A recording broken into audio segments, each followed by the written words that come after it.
A circuit like this doesn't really need an introduction, but but America's National Park of Speed is going to be flat out full throttle and provide a lot of excitement here tonight as we now get underway with our penultimate round of the Tanso Racing Group GR86 Grand Tour. And welcome everybody live and direct on the JP Broadcasting Network. You join Alex Goldschmidt and James Parfitt. This circuit has been around since September of 1955 and has very much not changed. Situated on Elkhart Lake, Wisconsin, not too far on the town of Plymouth. This circuit that is 325 metres above sea level will be flat out, and it will be an exciting time for us all. Before I bring James Parfitt into the booth, let's take you through the scores on the doors after 4 rounds, following on from Silverstone just last week. Jim Marshall leads the way on 306 points, ahead of Daniel Wareham, who is about 18 points adrift on 288 points. Then you add another 18 points. Behind him, you've got Dan Forster with Joseph Lopez and Lee Martin tied on 249 apiece, and they round out your top 5. Michael Dolan, Matt Benson, Neil Kennedy, Alex Kubelis and Josh Arnold, who took the last race win of the season so far back at Silverstone Race 2, round out the top 10. Connor Pink continues his merry way after 4 victories so far this season, leads Pro-Am by 21 points ahead of Adrian Hadfield, Casper Roost, Simon Darch, Matt Perez round out your top 5, followed by Ryan Clark, John Johnston, Simon McPhee, Robert Barber, Jason Brennan, Ahmed Mohammed, Stuart Briley, Jack Padley, Igor Sotiro and David McLean, rounding out the effectively 15 drivers that have tried to score points this season as we head into the last 2.5 minutes of qualifying as we ride on board with Canada's Josh Arnold. Very, very bright pink race suit, gloves and helmet there to boot. But welcome into the booth once again, James Parfitt. Good evening, buddy. Good evening, mate. How are you doing? Not too bad. It should be a bit of a roller coaster here at Road America, but it should provide an interesting penultimate round of the season. Yeah, it's going to be a long one. Not long one as in like how long the races are going to be, because they're not going to change. We know them already. We've done them as 2 heats, top 12 reverse and all that. But it's going to long laps. They're 2-minute 31 laps at the moment as well. So there's a lot of people that have got time to move. You've got that long straightaway from the final corner to turn number 1. You've got the run out of 3 down to 5 down the Moraine sweep as well. So there's plenty of opportunities for these guys to overtake him because the laps are so long. It doesn't feel like you have to rush things. I think that's the thing. When you're doing a minute 20 lap times, you're more entitled to rush your overtakes because you're going round quicker. Here, I don't think they've got to rush it as much, and I think there could be some people who could make up some nice positions if they play it cleanly. I think also the fact with Road America, it is the case of having a bit of patience, as Jim Marshall now puts it top of the timesheets on a 2-minute 31.486. GT3s around this circuit do around about a 2:03, so when we are in production-based race cars that have been converted to race spec, there's Daniel Wareham for Simtech and the 373 coming through turn 6. Now going through the slight right-hand kink. He's weaving from side to side, getting the tyres up to temperature as he goes through into the hurry downs. And again, weaving from side to side. Don't weave too much, Mr. Wareham, because only the back end will pirouette you into the wall. Yeah, he did that during practice, and him, Joseph Lopez and Matt Benson all had a wonderful freeway collision. And it was Dan started that off by weaving along, and then Matt ended up biking him, and then Joseph ended up part of it as well, I think. So, yeah, it didn't go too well for them in practice as Dan's really getting that car, well, Tokyo drift styling, basically, and showing off maybe just... Yeah, probably having a little bit of fun as we're coming into the final 10 seconds here in qualifying. Simon McPhee leads the way in Pro-Am, 5th overall with a 2:32.031, his nearest competitor. Current Pro-Am leader, Connor Pink, down in 10th, as that is the checkered out for the session. So the grid has been decided. 2 races, as always, with the Tanso Racing Group GR86 Grand Tour. 20 minutes sprint race, and here is your starting grid. Jim Marshall and Daniel Wareham line up on the front row of the grid. Josh Arnold and Dan Forster will line up on row number 2. Simon McPhee will be joined by Mr. Zoomies, none other than Joseph Lopez on row 3. Alex Hubelis, Lee Martin, Matt Benson, and current Pro-Am leader in the series, Connor Pink, rounds out your top 10. John Johnston and Jason Brennan round out row number 6 ahead of Robert Barber. Casper Roos starts 14th ahead of Egypt's Ahmed Mohamed. Jason Lapointe from Canada and Ryan Clark from Spectre Racing round out your running order. A couple of drivers there did not set lap times, but they are getting ready to grid up. After this, whoever finishes 12th in race 1 will be on pole position for the top 12 inverted grid for the 25-minute race number 2. And Jim Marshall with the brightest, pinkest alloys you could ever think to have on GR86 is waiting. We've got Joseph Lopez, Matt Benson, and Jason Lapointe waiting. Well, Lopez now has gridded up. Lapointe and Benson yet to do so. They only have a certain window in which to do so. Benson now gets his backside on the grid. Sir Draxalot, welcome back in, as now we are going to start without Jason Lapointe on the grid. The 5 red lights ignite here at Road America, and we are green as Barney waves the flag on the Marshall's post, just overlooking the start-finish straight, and a good run by Jim Marshall. Got the traction he needed. Wareham trying to slot in behind as we've got Forster and Arnold nearly side by side heading down the road, down the dip into turn number 1 here on lap 1. So Marshall gets the whole shot he needs. Casper Roos through on Ahmed Mohamed for the Egyptian, and that they now head down into turn 3. Then it's the run down the infamous Moraine sweep and into a very, very tight left-hander as they go underneath the Sargento Cheese Bridge. Marshall fractionally ahead of Wareham, who is closing in on the slipstream. Now the big thing is Wareham could go for the Hail Mary to the outside, which he is going to try and attempt. He's going to nose ahead of Marshall, but Marshall's got the inside line. Wareham swings it wide, keeps the throttle lit. Can he get the job done? That's the big thing. And now here comes Forster to the inside here at 6. Wareham to the outside, makes it work. Yeah, they went 3 wide going into turn 6 there as well. Great move from Dan Wareham. Now Marshall's got Foster for company as well. In behind that is obviously Josh Arnold. There was a bit of a Simtech battle over the SRK here, and he's got to make a bit aware of how he's going to get through this. Through the turns 8 now, coming into the right at 9. Marshall could end up getting bullied out here, but a great move from Wareham. Round the outside, got the job done. I want to point back, there was somebody who did not go anywhere off the start. It was a black and green machine, and I've got a funny feeling Jason Brennan, because poor old Casper Roos had to take avoided action straight off the start, try and get round him off the lines. And 2 of the guys at the back didn't go anywhere, as there is an off track there for Dan Foster. Yeah, Dan Forster through the kink at turn 11. Now it's through the kettle bottoms, and it's 2x2 Noah's Ark style. Arnold to the outside through at the kettle bottoms as they go in towards Canada corner. Benson's going to try and look for the inside line, and has made it through. Well, no, hasn't made it through as they go through Bill Mitchell Bend after Thunder Valley, but Marshall is chomping at the bit. Oh, sideways for Simon McPhee through turn 13, and straight away that's given the Pro-Am lead to Connor Pink. Yeah, he has. He's dropped himself down as well. Lopez is there. He's having a side-by-side battle with Cubulus, but this is going to be the run at the moment. This will be where we'll be able to find out who's going to be able to go where, because there's going to be a draft fest coming down.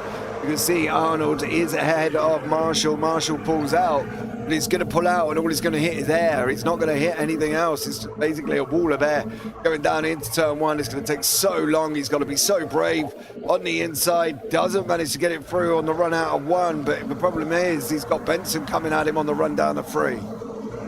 Benson's got the overspeed courtesy of being in the slipstream of Arnold. Through into 3 they go. Arnold manages to pull a car length and a half, maybe 2 car lengths coming out of 3. As it's back down the Moraine sweep we go here on lap number 2. Wareham now has a lead of 1.3 and is expanding that lap corner by corner. But Marshall trying to close in on Josh Arnold. Valhalla Motorsports, Matt Benson. And good work by Lee Martin, who's got himself up into P5, up from 8th on the start. But Marshall still keeping Josh Arnold very, very honest. And a big off, and that was Robert Barber off and into the barriers. The 256 clatters the front end into the barriers on the left-hand side out of 5. Yeah, Barber was off, unfortunately. That was a bit of a bad one there. McPhee and Johnson going side by side through turn 7 on the run into 8 now. McPhee on the right-hand side in that brightly coloured machine. Johnson on the inside, of course. Going to be hard on the brakes. Casper Roos just gone 3 wide. Wow. Okay. That's one way of doing that. Yeah, that's one way of getting your way past, but sometimes it doesn't always work out that way. So Barber, no surprise, has towed it to pit lane after receiving the meatball flag. Simon McPhee and Casper Roos wheel to wheel through at the carousel. Casper Roos, the dangerous Dane, trying to keep his foot stuck in, but as they go through into the kink at turn 11, Roos is trying to look for the inside line, trying to get the crossover. Simon McPhee trying to keep with Ryan Clark, and McPhee's trying round the outside there, through into the kettle bottoms, makes the move sick by the time they hit Canada corner, and he's just run a little bit wide, coming through into the Thunder Valley and through into Bill Mitchell Bend. Clark to the outside has got it lined up nice and neatly for turn 14, but this is dragging a lot of people in there. Yeah. And that is what Simon McPhee does not need. He does not need Mohammed, Roos, Johnston, Brennan et al. Closing in on his 6. Yeah, they're coming at him quite quickly here as well, the guys behind, but there's even more movement here. Matt Benson now is tucked up behind Marshall. You say Martin's in there as well. Up 3 places. They're swapping around here with Connor Pink and Joseph Lopez. They're having their own little bit of a ding-dong, but this is the battle pack at the back. Simon McPhee and Ryan Clark side by side into 1. Off they go, now jumping down the hill. He should manage to hold on to his, wanting to get back up. His man Connor Pink, who's taking his way to had earlier on. But Dan Wareham still out in front at the moment, but the gap is closing down. Yeah, Marshall now closing in on Arnold for that second position once again, as we're going to head down into turn 5 off the Moraine sweep. A little kick up of dust by Wareham, going a little bit wide into the entry point. Arnold follows through with him and closes the gap. Benson closes in on Marshall, as Marshall went a little bit wider than everybody else through that very tight left-hander. As we ride on board with the 373 Simtech GR86 of race leader Daniel Wareham. Now on to down the Hurry Downs and into the 90 left. The nose is on all the GR86. Dip forward as they're hard on the brakes. Turn it in, rotate the car through the corner. And now this very lengthy right-hander here at the carousel. And more to the point, it is encapsulating turns 9 and 10. Marshall is now losing a little bit of time to Arnold as Arnold runs wide coming out of 10. Now through into the kink here at 11 where they are at full throttle. They'll probably be shifting up as they exit out of the corner as we ride on board with Matt Benson for Valhalla Motorsports 5th gear. We're pushing nearly 130 miles an hour. And into the right-hander here at Canada Corner, now up the hill through Thunder Valley. Before we turn our attention to Bill Mitchell Bend, the gap between the top 4 at the moment is less than a second, and we are 2.5 minutes away from half-time. This battle has got intensity written all over it. Yeah, this is going to be a run-in for another couple of laps here, I think. At the same time, Martin's in behind us. You can see the pockets of battles here. I don't know if this is a good idea from Benson. Personally, I would have tucked in behind Marshall a little bit earlier and just stayed there and pushed him along. As soon as you start battling, they start pulling away at the front, and then it's all gone a little bit wrong. All that effort that you've done throughout the race. If these guys come down into 1, you can see Benson and Marshall not really gained anything out of it, Alex, and that was the issue I think I was talking about. Was I didn't see the need to do that. He could have just followed him along. Wareham and Arnold are having a right old ding-dong, so that might be the saviour of the guys behind, as the front 2 are also fighting. Yeah, and as soon as there is close quarter battling, this is the beautiful thing about one-make series like the Tanso Racing Group GR86 Grand Tour. Everyone is in the same boat, and here comes Matt Benson with a head full of speed, and that is looking to be a very good run. Can he try and get the buy one get one free special?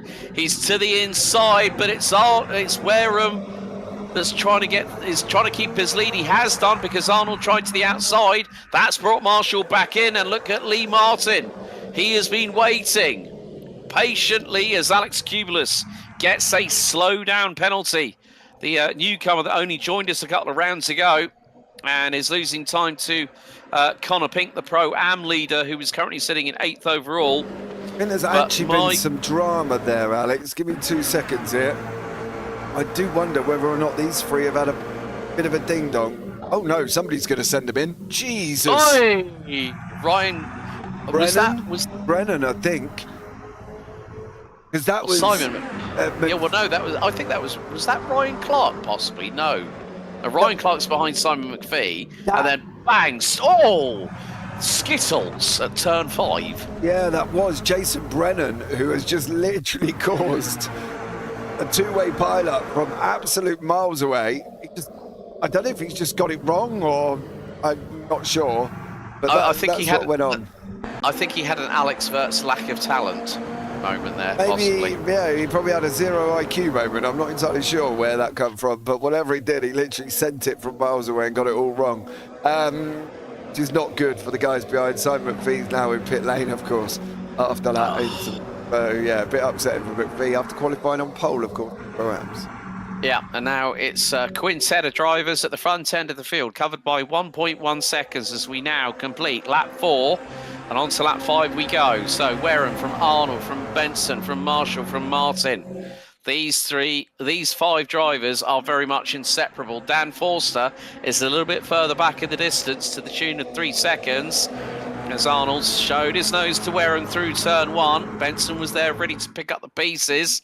But now this is where we get that juxtaposition, sort of like jostling for position here on the circuit, because you know what it's like on this front, James, that when you're in a 4 or 5 car battle, it's about who's going to put their, who's going to shout out gin when their hands are called. Yeah, I think that's the thing, isn't it? Who's going to be the big brave boy when it comes down to the final call? Are you going to, are you going to fold? Are you going to bluff? Are you going to go for it? Well, there's still a couple of people still out there, 2 by 2.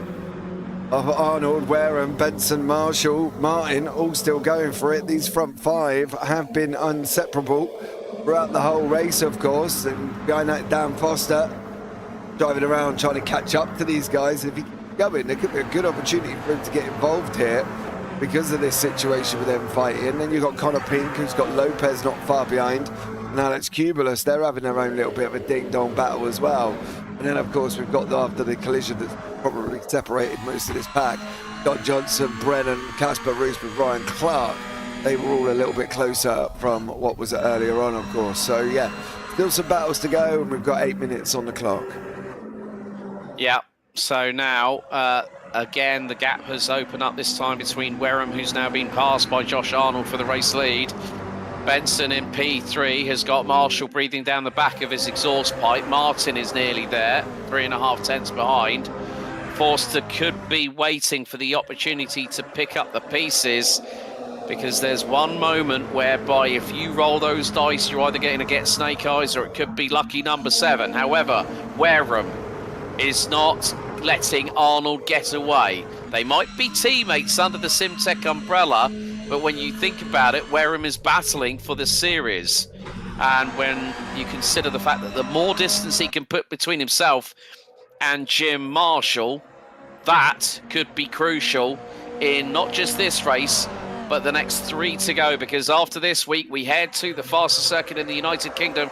We go to Thruxton, a stone's throw from the habitat of a certain James Parfitt. Yes, literally up the road from my house, which is great. Been there multiple times. Seen some great racing there as well. But yeah, looking forward to that one. It should be another interesting one. Oh, Wareham. And that's allowed Benson, Marshall and Martin to get through. So he's at the bottom of the peloton. He's going to now try and wake his way back up. So yeah, some great interest. Some Lopez. And Joseph had a slow down there, but got passed by Kubler very, very, which is unlike him. But these 5 still going and continuing to go at each other here all the way through. I think this is going to be a battle for the next 6.5 minutes. To be wondering how many people are going to get involved in the Foster-Connor Pink situation. Well, the jury's still out on that one at the moment, but run wide there by Josh Arnold out of turn 5 following the Marine sweep, and then nearly gave Marshall the opportunity to go for the race lead. Benson and Wareham still with them. Martin has still kept tabs on everybody, and he's just been watching what everyone else is doing, because sometimes even with 6 minutes to go, you think, oh yeah, that's not a long time in racing. For these drivers right now, the way they're battling, it feels like an absolute eternity. Coming out of turn number 8 is Wareham all over the back of Benson like a bad rash, trying to challenge him for 3rd position. Marshall trying to get through on Arnold for the race lead, and we get through the carousel at turn 10. Now the run through the kink. This is where these drivers upshift, accelerator flat to the floor, now through kettle bottoms, and this could be a pivotal moment. Wareham is sizing up a move on Benson, heading into Canada corner here at turn 12. Benson to the outside, Wareham to the inside, and Wareham gets through nice and neatly. Good racing by those two. Benson giving Wareham room to make the manoeuvre, and Wareham not needing a second invitation. But Marshall is absolutely hounding and hustling Josh Arnold as they come through out of turn number 14. Oh, well, this is getting really, really feisty. It's going to be 2 laps to go. 1 and 1 more as Arnold still leads. He hangs on. Marshall's got to wait until the last moment possible to go on the offensive to the inside, and he's going to make his move now as they cross the stripe. Yeah, you see Marshall's just pulled out there. Is he going to be able to make this all the way down? He's got the run down into turn 1. He is going to take it this time. Arnold and Wareham go side by side as well. Wareham gets his way back up into that 2nd place. He's cut the nose of Arnold, though. You just saw him on the exit. Arnold thought about coming back underneath him, didn't quite get the run underneath, and now he's into 3, and on that run down the sweep down into 5. But at the moment, Marshall's in prime position, but he's got to hold it on a very long draft point at the moment, which is where Dan Wareham, Arnold, Benson and Martin are all going to close back up on him very, very quickly as we're on lap 7 with 2 more to go. Yeah, there's a little bit of a love tap between the two Simtech drivers. Arnold on the right rear corner of Wareham as they went through turn number 1, and Wareham once again to the outside. That's not going to work there. He wasn't far enough along, but he's trying to get the side draft here into turn 6 before we go through into turn 7 and then into the hurry downs. And Wareham's positioned the car really, really nicely here. He's going to go through on the inside into the hurry downs and get through on Marshall to retake the race lead. But it's next time into turn 8. It's Marshall's turn for the inside line. Wareham still to the outside, trying to get the crisscross. Underneath the Speedville Bridge we go. Wareham gets through, Arnold gets through, Marshall down to 3rd. Dude, he opened the steering, but then he scrubbed it on the exit, and he basically just opened it up to carry the speed, and then he pulled the car in to give Wareham the room. By doing that, he scrubbed the speed off, which left him then under attack from Arnold and Wareham, and he ended up losing it, both of them. He did it right, but got it wrong also. Well, it's all starting to kick off now as Marshall to the inside of Canada corner, as Wareham and Arnold bumper to bumper, side skirt to side skirt, and now Benson is chomping at the bit. Martin now waiting for his opportunity to shine here as we are coming down through Bill Mitchell Bend into turn 14. Martin to the dive on the inside, through at turn 14. He gets through on Valhalla Motorsports Matt Benson, as now Jim Marshall leads us onto the white flag lap here at Road America. What an exciting first race it's been. It's been strategic, but it's also been filled with slipstream. There it is, white flag in the air. Wareham to the outside, he's got the overspeed, and Arnold's going to make it 3 wide into turn 3. Arnold might get the pair of them if he's hard enough on the brakes, but what will Wareham do here? He flicks it to the outside. Wareham majestically round, does the Hail Mary, takes the lead back, and opens up a gap of half a second through turn 1. Yeah, poor old Marshall has just lost places now. Benson and Martin have gone through. Look, Foster's on to the back of it. We said it could be coming by the end of this, that Foster would get there, and he did. But down Wareham opening up half a second. It still isn't over. We've got the run down into Moraine as well. Then you've got the coming out of the carousel through the kink down into Canada Corner, and we've still got all of these gaps to go. And this racing still isn't finished here at this moment in time. You see Marshall trying to make his way back past Benson. Yeah, and Benson has a wobble, nearly clatters into the right front of Forster, who narrowly avoids drama and dives to the inside. Forster up to P5 as we head through the hurry downs for the last time here on lap number 8 out of 8. And still, Wareham holding on, Arnold closing in. Lee Martin has done a stellar job, up 5 places from 8th on the grid, now runs in P3, and he's half a second ahead of Marshall, who's going to try and close him down. They run through the carousel for the final time. The gap between Wareham and Arnold, the two Simtech teammates, is closing rapidly. Now out of turn 10, as we head at full velocity, 5th gear, round about 110 miles an hour at full racing speed. Now the speedos will start to climb, 120 miles an hour, 5th gear. Arnold is now looking to the outside, through at the Kettle Bottoms into Canada Corner. What's Arnold going to do here? Is he going to chance it around the outside? He's going to give it a try. And this could be very, very close. Arnold's getting the run. He's gotten ahead. Through into Bill Mitchell Band, but here comes Lee Martin with a head full of steam. Up through turn 13 for the final time. One more corner to go. Who's going to take the win? It looks like Arnold might hang on, but watch for the slipstream. The monstrous slipstream coming out of the final corner. Wareham's going to try and push him all the way to the checkered flag. It's the run to the line. The checkered is out. Here comes Lee Martin. Can he still second at the line? No, it's Josh Arnold that wins. And it's a 10th and a half that cover your top 3. Yeah, I can tell you what, though, it wasn't much covering the top 6. Literally barely 2 seconds over the top 6, 2.9, 3.9 down to 9th to Lopez. So that gap, that everybody had closed back up coming into that final few laps there. And that's what we said. That's what kind of we expected to happen. But that was great for the first race of the evening. And still got a couple more to come over the line, of course, Barber and McPhee. So there you go, and Connor got P1 in class. Also, for the reverse top 12 for race 2, it's going to be the Dane, Casper Roost, that's going to be starting on pole position, and he'll have Jason Brennan, who did the Yeatsville version of sending someone into the stratosphere at turn 5 earlier on in the race. Robert Barber still out there, along with Simon McPhee. Simon has had a race to forget here at race 1 tonight, I'm afraid, and hasn't been smooth sailing for Robert Barber. Early doors, he spun around coming out of turn 5. The front end hit the barrier.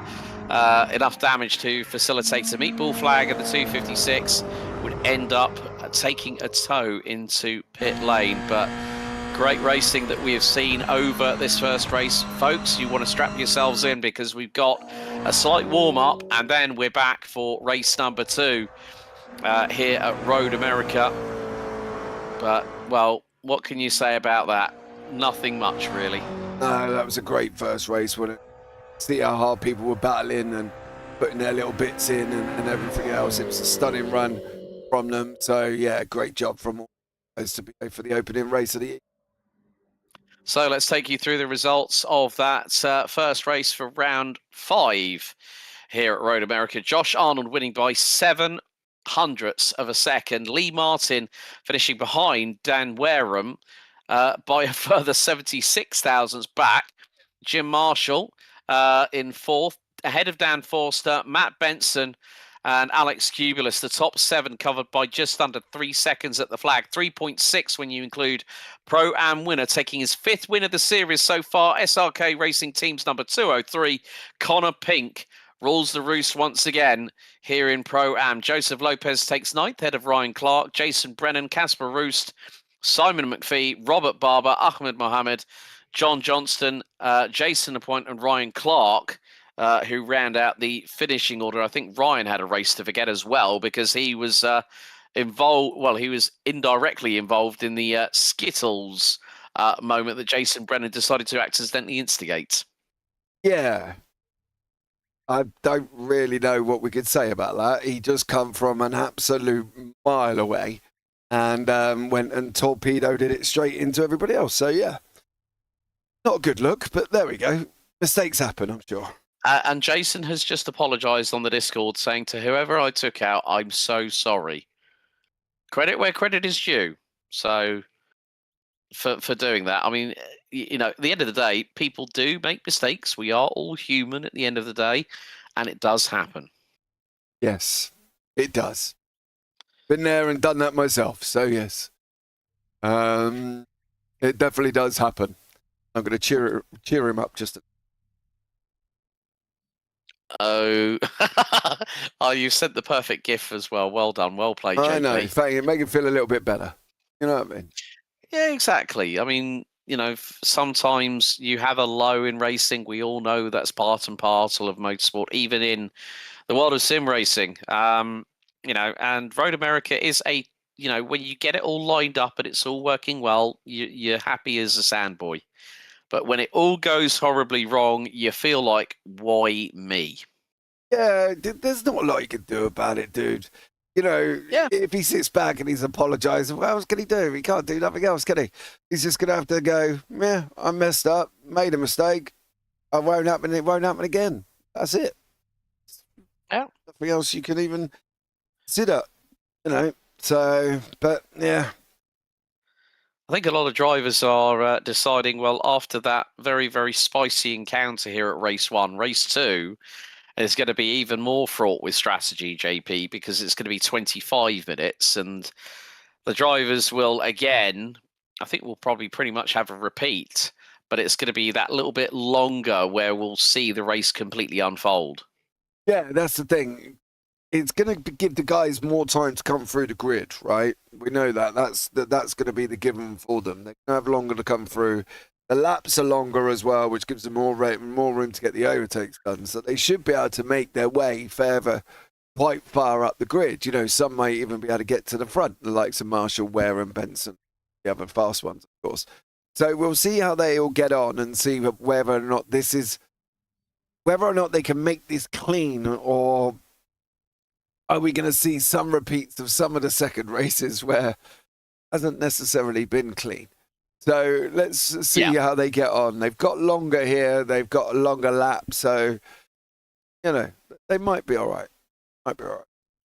Yeah, so we are getting some wonderful panoramic shots, courtesy of my partner in crime, Mr. Parfitt, doing the broadcasting production here as well as colour commentary. But what a circuit it is here at Road America. It's a nice place to race. I mean, it's the second commentary I've done actually today at this circuit, where I mentioned about GT3s earlier on. It was two respective races. One was a 25-minute sprint, and then the next one was a 65-minute feature race with 2 mandatory pit stops. And it just goes to show how a lot of drivers can really get themselves, Road America's a bit of a difficult animal to tame, isn't it? Yeah, exactly. Completely missed my breaking point, if that is you, Mr. Brennan. Yeah, I would probably say you did. Nothing to do with me, no. It had nothing to do with you, Mr. Ryan Clark. We were aware of that. It was just unfortunately the torpedo that is your teammate that may have in the same livery that may have had a big incident, a big influence in the outcome of that corner. Let's just put it that way. It was more than a big whoopsie. Yeah. Skittles, I think is the terminology. But we've come to the end of the warm-up, so the top 12 from race 1 will be inverted for our 25-minute feature race here before we head to the conclusion of the Tanso Racing Group GR86 Grand Tour, which heads to Ruxton next week as we are starting to ready up. Here's your grid. Casper Roost and Jason Brennan will be on the front row of the grid. Ryan Clark will start on the inside of row number 2. We'll be joined by our resident Mr. Zoomies, Joseph Lopez. Connor Pink, our winner in Pro-Am last race.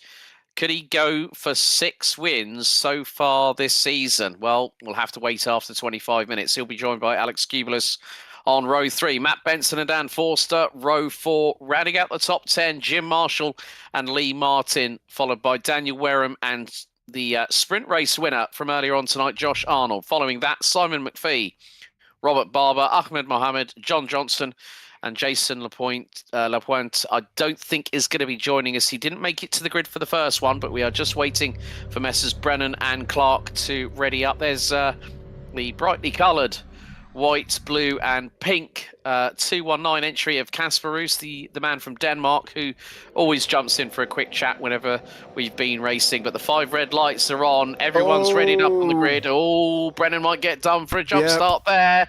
And that is it. We're underway for green flag racing. Jason Brennan, he got a little bit too eager on the loud pedal. And he's got a black flag straight away. He's going to have to serve that very quickly. And that's going to allow teammate Ryan Clark, he's going to let him go. I mean, Brennan's got 3 laps to serve that, but that was a big, big whoops. Yeah, and the worst thing is he stopped. Should have just gone. He'd already made the mistake. He'd already got the penalty. He should have just put his foot down and carried on, because now he's got to go into pit lane. It's going to be a stop and hold for a jump start. The question is whether or not he's listening to this. If you are listening to this, whip off everything really quickly. Untick tyres, untick windscreen, untick everything in that little box that you could turn off going into that pit lane, because that 40-second stop and hold will go down to about 2 or 3 seconds at the most. So if you don't want to be sat there forever in the pit lane, do that. Get that done very, very quickly indeed. But Kasper out in front, he's got a lifeline here, and he's just gone and taken it as well. Ryan Clark second, Connor Pink third. Matty Benson already up 3, moving himself into 4th place here as well. But Jason Brennan, he should have just gone. You've made the mistake, you might as well just jump it. Yeah, also moving up the order, Daniel Wareham now through on Jim Marshall. It's ding seconds out, round 2 here at Road America, as they find their way down the hurry downs and in towards turn 8 before we head to the carousel, as Marshall fractionally ahead of Wareham and Forster. Looks like Josh Arnold has got through on Lee Martin, and we've got Mohammed Barber, Johnston and McPhee rounding out the back of the order. So Simon McPhee again has hit trouble, as we've got a round the outside Hail Mary, and that is going to be from Joseph Lopez. But it is going to be the case of how quickly do these drivers get up to speed. That was through on Marshall. Marshall aggressively cuts to the inside line as we go through Kettle Bottoms. Is he going to try and line something up for Canada Corner? Forster's trying to stick his nose in. Marshall to the inside. There's a tag from behind. Oh, and Joseph Lopez goes around. Yeah, Lopez goes around. I don't know if that's because he's carried more speed than Brennan, and he had to hit the brakes, and the car was like, whoa, nope, sorry, sweetheart, don't stamp on me that much. And unfortunately just decided to put that back end round, or whether or not there was contact. I will have a look back at that one in a minute. Brennan should peel off into pit lane now. That's going to get his penalty out of the way, but turn everything off and it should be a short one.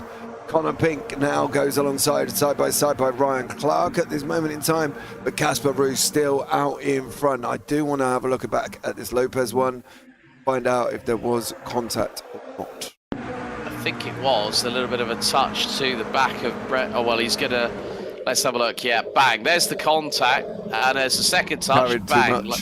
Yeah, he's just done it twice. Like, first tap, okay, didn't unsettle the car. The second tap did, because he was turning as it did it. So, unfortunately for Joseph Lopez, that has thrown him back towards the tail end Charlie of the field, as Connor Pink now through on Ryan Clark is gunning after Kasper Roos. So we have got a Pro-Am top 3 at the moment. Roos leading from Connor Pink, who's got Ryan Clark breathing all down the back of his rear wing. As we head down into the Marine sweep at turn 5, Matt Benson, who so far this season has not yet picked up a win. He's had 2 second places, Barber Motorsports Park Race 2, and then repeated the same feat at Snetterton a week later. But Sebring was a race for the Valhalla Motorsports driver to forget. And then also Silverstone happened. He had an absolute mare in race 1 and came back fighting in race 2 to equal the points that he scored both at races 1 and 2 at Sebring. But there we have Jim Marshall, who's got Dan Forster trying to get through on him. And there we go. Connor Pink to the inside of the carousel here on lap 2. That's a nice move from the SRK Racing team driver, the teammate of Marshall, who is currently in P5. Connor Pink to the lead. Yeah, Pink done a great move on Kasper Roos there as well. Absolutely stunning job got that line, got the job done coming out of the carousel. Now the question is Roos going to be able to hold on from the likes of Benson, from the likes of Clark, from the likes of Marshall, who are all going to be coming at him very quickly indeed. First 5 minutes done though, so, you know, a couple of laps, 5 minutes, yeah, he should be, you know, theoretically, but there's some fast guys coming at him. It's going to be very tough for Casper, I think, at this moment to hold on. Yeah, I think what he's got to try and do is see if he can try and close back into Connor Pink, because now Connor Pink has got no slipstream assistance. He's got nobody apart from clear air in front of him, so he's punching a hole in that dirty air as they go up the hill again and across the stripe as we will complete lap number 2 of this race and go on to lap 3. Oh, and our good friend, Mr. Sam Berry's in the chat, Fresh Rubber, saying, miss you, JP. Miss you too, bud. But in the meantime, Roost is keeping with Pink. Benson is staying with them, but Benson is closing in as they head down the hill into turn number 3, and then it's the run down into the Marine Suite once again. A little bit of a run wide by Casper Roost, and that opened the door there for Matt Benson to go wheel to wheel. Benson has got a nose ahead and is getting that all-important side draft as they go underneath the Sargento Cheese Bridge. Benson gets through, but Roost is now possibly going to have an opportunity. It depends on where Benson puts the car. Benson to the outside. Casper Roost late on the brakes into turn 5. That's a brave, brave move from the man from Denmark, but not enough rotational speed or carry through for him to try and get past. But that has brought Marshall, Forster, Wareham, Arnold, Clark, Cubulus. They are all very, very much close quarters at this moment in time. Josh Arnold, new fastest lap of the race, is through into turn 8. Casper Roost runs wide onto the gravel. He goes. Marshall's through. Forster, Wareham round the outside. Here goes Josh Arnold, and Casper Roost from what was 3rd now is going to find himself, I think, very shortly in 7th position, because Josh Arnold is going to keep that car to the outside as they head into the kink. Arnold to the outside, hard on the throttle, through he goes. Yeah, one mistake from Casper, and he's now all the way down in 8th place. Ryan Clark's got him as well, and Alex Cubulus is going to be coming at him. He's just been bullied out here. Poor old Casper, got no shoes left, no lunch money, and his mum's going to have to stitch holes in his trousers. This poor little bugger's just been burgled, but he's just going to have to keep carrying on. Going to be dropping down the order now as well, but Matty Benson is there, Dan Wareham's there. Question is how many big Steelies this man carrying, and he hold them stay in front of them? Yeah, that is the big question that will be answered in about 17.5 minutes time as Connor Pink continues to lead the way here in race 2.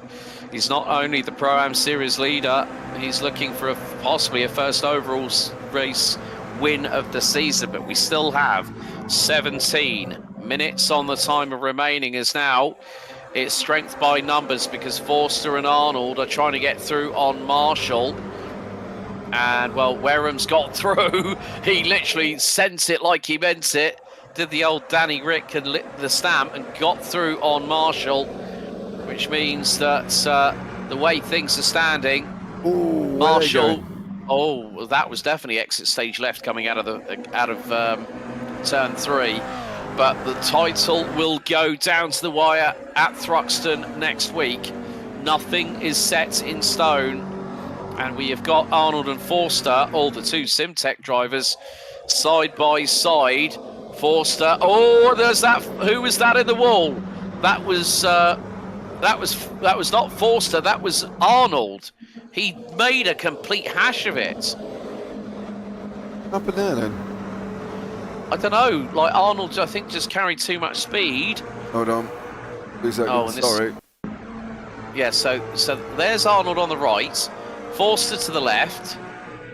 And this is just uncharacteristic from Josh Arnold, but I think he's just going to get caught out a little bit here as they go through onto the curve. Forster gave him a little bit of a hip check there. Yeah. Love for your teammate.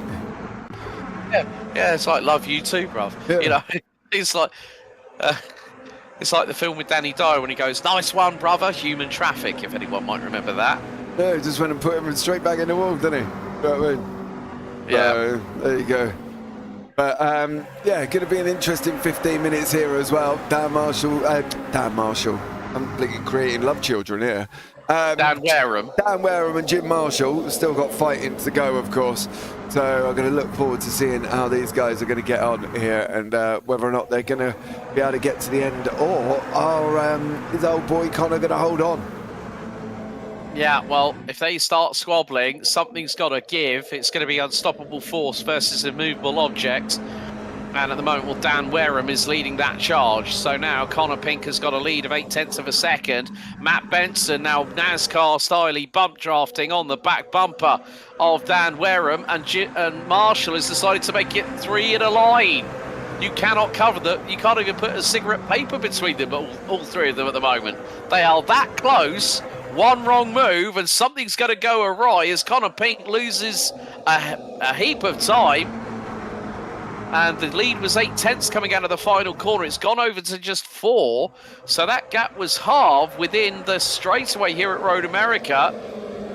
And no one from 2nd to 4th place they are really keeping their cards so close to their chest. This is where, at this point in the race, if you make one wrong move, that's it, game over.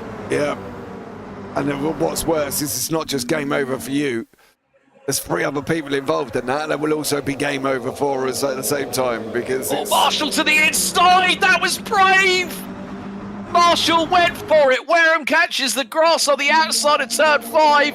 Has Marshall made the move stick? No, Wareham back to the outside at 6. Oh my goodness, we could have had an SRK Racing Team 1-2, but it's not over yet. This has allowed Connor Pink to get away to the tune of a second as they head into turn 8. That was brave, that was bold, and that nearly paid off for Jim Marshall. Yeah, he definitely did. He's only got one more car to go, though, and he's given Dan Wareham a heap of trouble. But what he is doing is giving his teammate a heap of help. Because Connor at the moment is holding on to the front here, and he's using these fighting to keep that gap away. And it's literally these guys behind that are making that happen for him. So longer Marshall puts Wareham under pressure, the more chance Connor Pink's got to stay out in front. Yeah, and now Marshall through Kettle Bottoms to the outside, which will give him the inside line here for Canada Corner. He's going to dive to the inside, and it's an SRK Racing Team 1-2. Oh, Forster went straight off. Wow. Did he hit the barriers, though? I think with that velocity, I think he might have done. We've got the helicam shot here, and Forster, oh, he missed his braking point completely and went straight on and bang. We definitely did. Ouch. That left front corner's going to probably have 3. That left corner, I think, Forster's got a mechanical, so that's him eliminated, but he completely misjudged his braking point, just carried him way too much speed, thought he had it under control, and the car went, computer says no. No, absolutely. You can't go you can't go thundering off, hit a wall. I don't think it matters what car you're in. Exactly. And then still come out and hope that the car's going to work, because it ain't. He literally thumped that quite hard. So, yeah.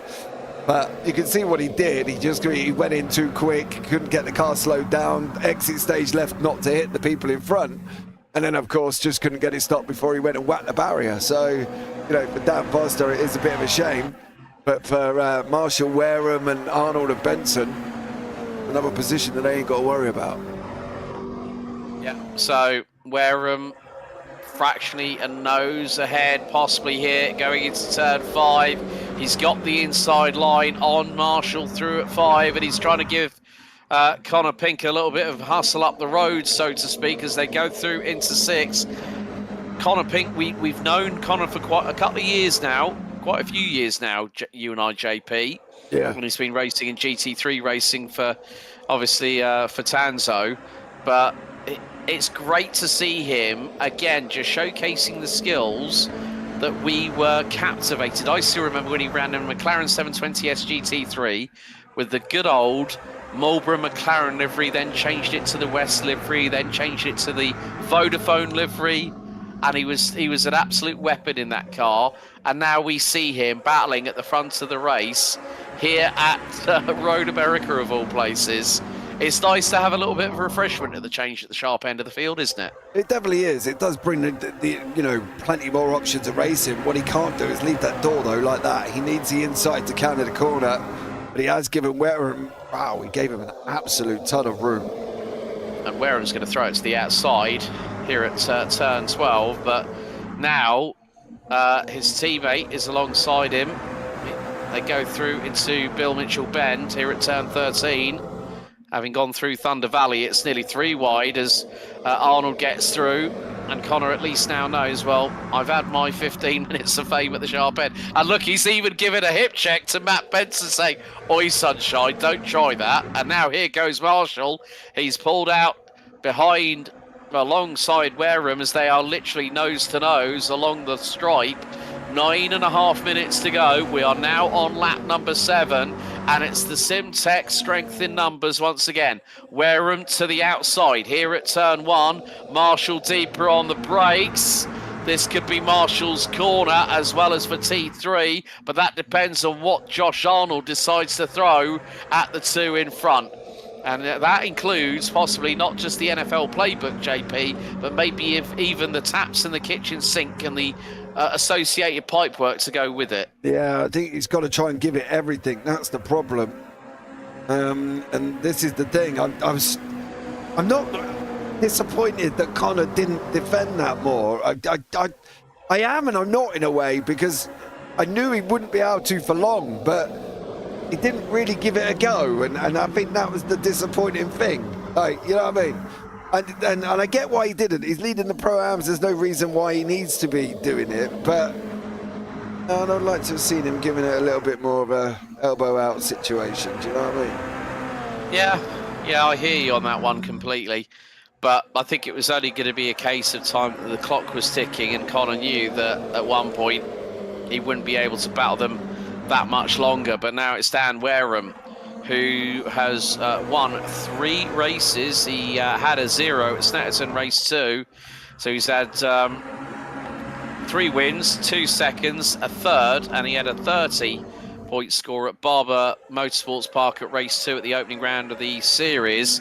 But now Josh Arnold is trying to see what he can do. And the more that Arnold takes points away from Wareham, from Marshall, it means that Wareham will close that gap. And that is going to be crucial as they go through Kettle Bottoms. We've got 7 minutes and 40 to go. And Connor must have heard you, I think, JP, because he's trying to fire it up the inside of Matt Benson. Because Benson was trying to give him the shove, and Connor fought back. Yeah, and I think that's what you'd like to see. That's what you want to see from him, because he can do it. He's got the capability.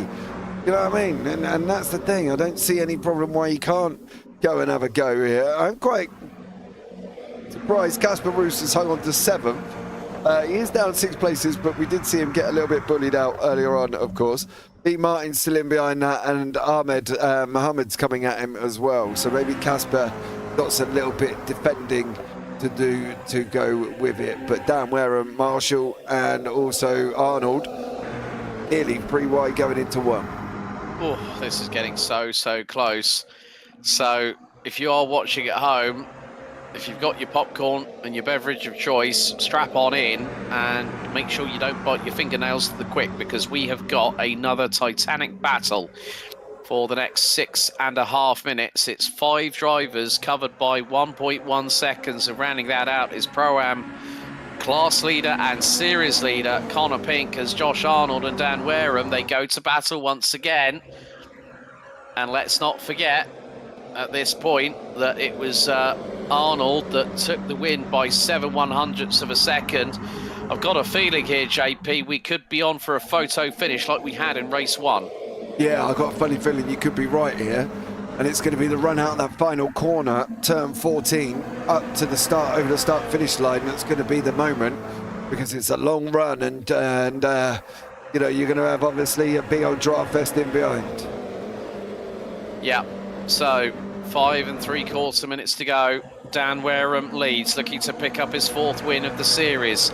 Connor Pink on his way to pick up his 6th win of the series in the Pro-Am category and runs a comfortable P5 and is within half a second of SRK Racing teammate Jim Marshall, who is going to be fighting tooth and nail. Of course, the Simtech boys have shown their strength by numbers, but Dan Forster, after his dramas earlier on in the race, has ended up all the way down into 16th position after going straight on at Canada Corner and the left front hitting the barriers hard. We ride on board with Wareham. Well, I think that is with Wareham. He's got Arnold to his immediate right-hand side. Oh, don't try and do this at Bill Mitchell Bend. This could only end in tears. Benson's there, Marshall's there. This is now starting to become a free-for-all as we've got 2 laps to go. And Arnold to the inside of Benson. Wareham leads us on to the penultimate lap of the race and the 2 SRK Racing teammates. Marshall and Pink now add fuel to the fire as we head on to the penultimate 6.5 kilometres of tonight's racing. Yeah, and here we go, over the final lap they go now as well. Wareham, Benson, Arnold, Marshall, Pink, all not very far behind. You can see Cubulus in there at the same time. Pink's pulling out like he's going to go and do something. Not quite sure what he's going to do from there, but he ain't going to do a Casper Roosp or a Brennan, let's just put it that way, and send it all the way from the back end. So let's see how this one develops here. We've got one, what's this going to be, 1 and 1 more, maybe? Yeah, see how these guys get on. So it's going to be an exciting couple of lending laps here, I think, on that one. So, Dan Wareham holding the force at the sharp end, but he's got close company. And the 3 behind him are within a 10th and a half, maybe not even a 10th as we head down on a rain sweep into turn number 5. Wareham on the apex, turns it in nice and neat by the number 373. He's got Benson, Arnold, Marshall, Pink. They are covered by 1.1 seconds. Still this and 1 more lap to go. Wareham has got to make his GR86 wider than articulated lorry on the M25 during rush hour traffic, because that's what he's got behind it. Yeah, absolutely. This is the problem now, isn't he? He's got the likes of Benson, he's got the likes of Arnold, Marshall, Pink, all coming at him. So he's got to basically try and hold on as best as he possibly can. It's going to be a final couple of lap run like we had last time. And it's going to be whoever can get over the line first, I think, before, and, well, any one of these could really still take this win. Yeah, I think probably one of the things I would not want to be is in the shoes of Dan Wareham, because he's punching that hole through that dirty air. Into kettle bottoms for the penultimate time, as Arnold right on the rear bumper of Valhalla Motorsports' Matt Benson in the battle for P2. Benson to the inside of Canada Corner is going to look for the move, but this time Wareham keeps it pinned round the outside as we head up the hill through Thunder Valley, up Bill Mitchell Bend for the penultimate time here on lap number 9 out of 10.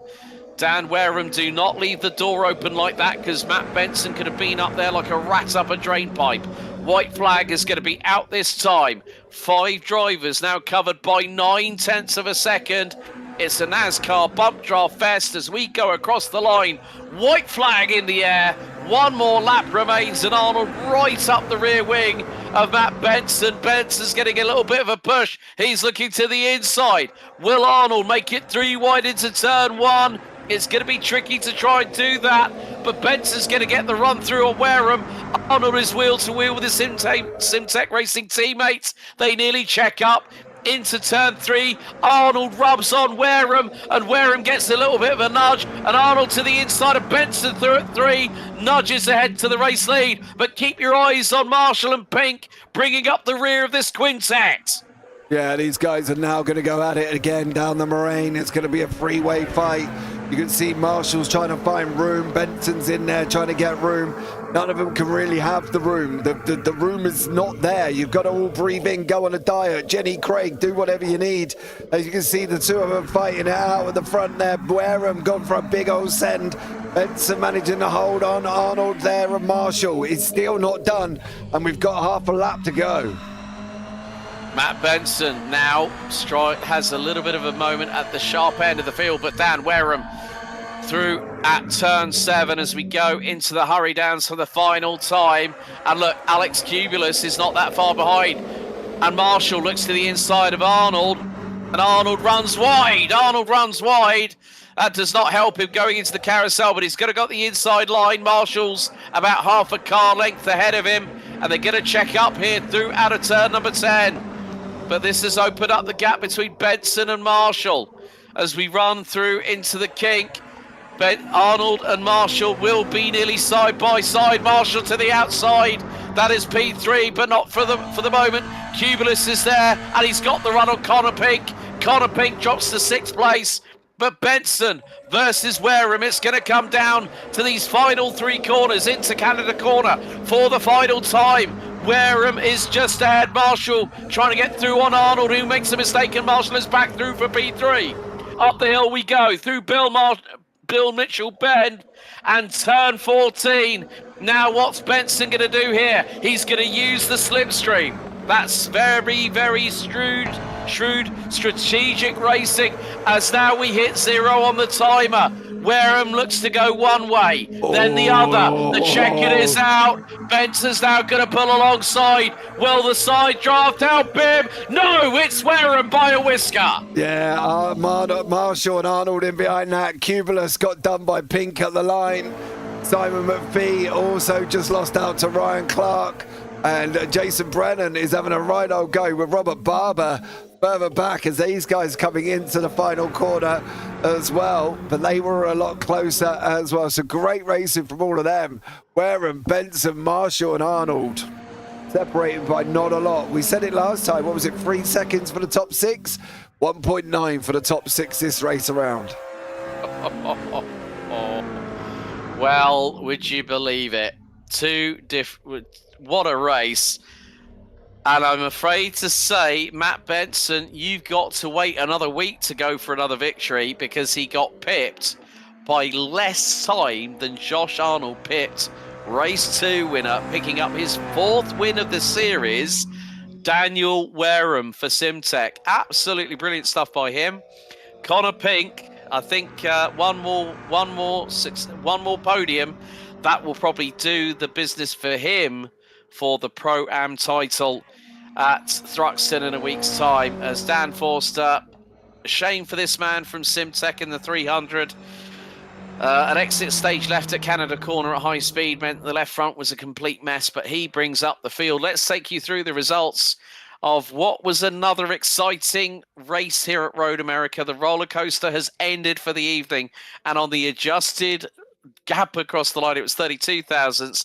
It's now 0.029. Wareham, Pips, Valhalla Motorsports, Matt Benson, Jim Arnold keeps the hope alive to next week as he takes P3 ahead of Josh Arnold.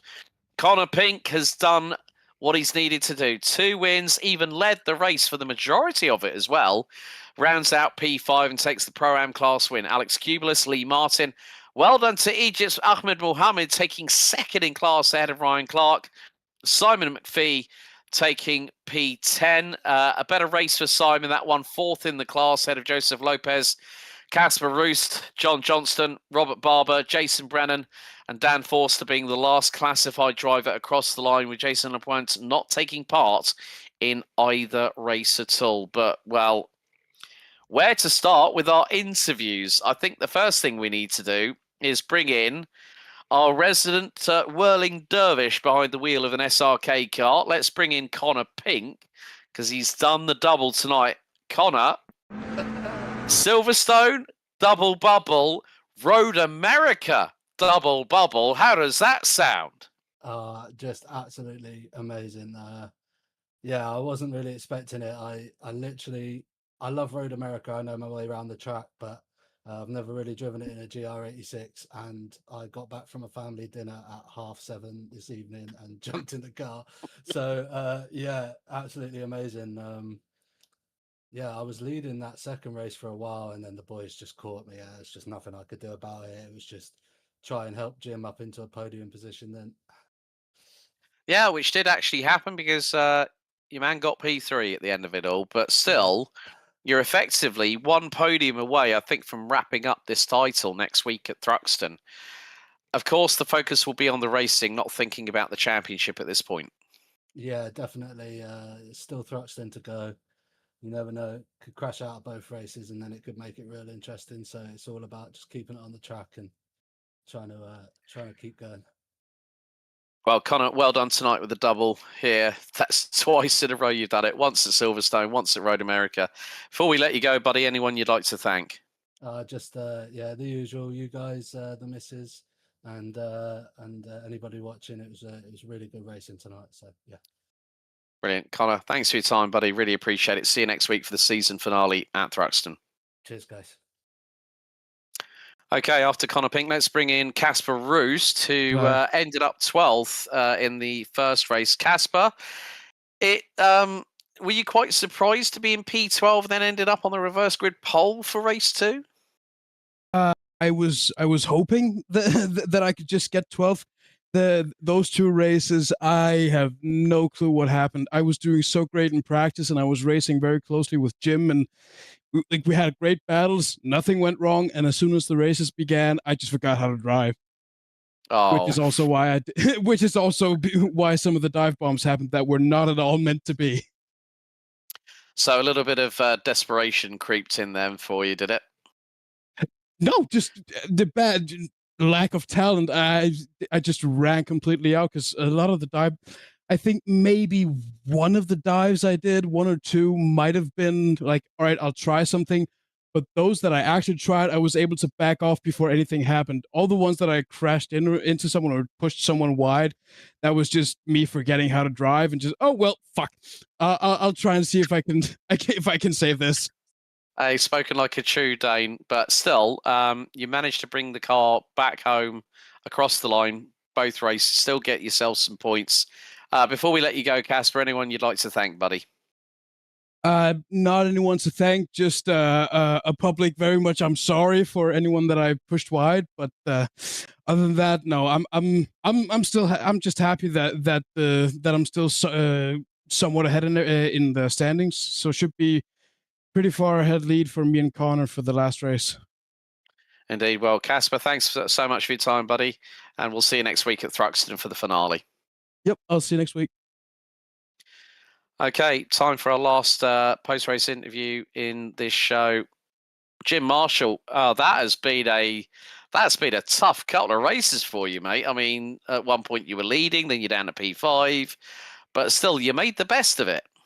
Yeah, I mean, draft tracks are always a bit tricky for me, knowing like who to push, who to follow, and all that lot. But I'm happy with getting a podium in the second one. Should have done better in the first, but it is what it is. Yeah, that's but the thing is, the fight between you and Daniel comes down to the wire next week. It's going to be a tough one at Thruxton, isn't it? It is indeed, yeah. I mean, local track for me, so I hope I do well. Ooh. Where are you then? Because that's local to me and all. Don't really want to give away my address online, but well, I obviously don't okay. give you the. Don't give me the. Drop me a DM, Jim. Drop me a DM. Yeah, we'll have a chat. I'll message you after. I was just going to say, just tell us an approximate distance of how far you are away. In minutes. Within an hour, I'll give you that. Within an hour, perfect. Okay, that's good. Right, okay. There we go. But still, nevertheless, there was some great clean racing. It got a little bit feisty at times, didn't it? Yeah, a little scare on those last couple of laps, but I mean that's part of the fun. That is what a draft track is, and I mean anyone that's raced Road America before knows that like it's a risk whether you get dive bombed or not, and that's just part of the fun of it.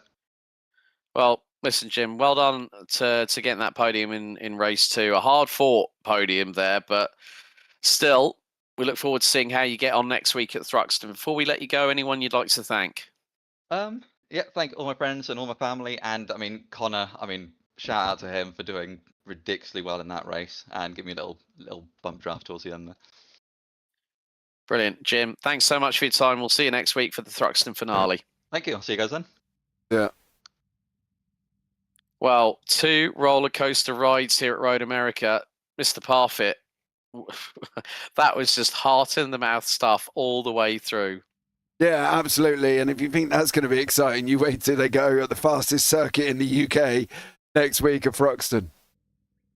So, Yeah, definitely. So until next week, same place, same time here live on the JP Broadcasting Network. This has been a JPB Network production. If you want more racing action to curb your appetite at the moment, IGP Super Formula Lights Round 11 currently underway at Long Beach. So we will see you at the fastest racetrack in the United Kingdom, Thruxton, for the Tanso Racing Group GR86 Grand Tour finale.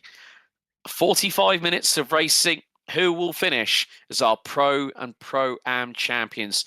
Join us next week. And as always, race hard, race fair, and if in doubt, well, you better go flat out. Thanks for watching. See you later. Good night for now.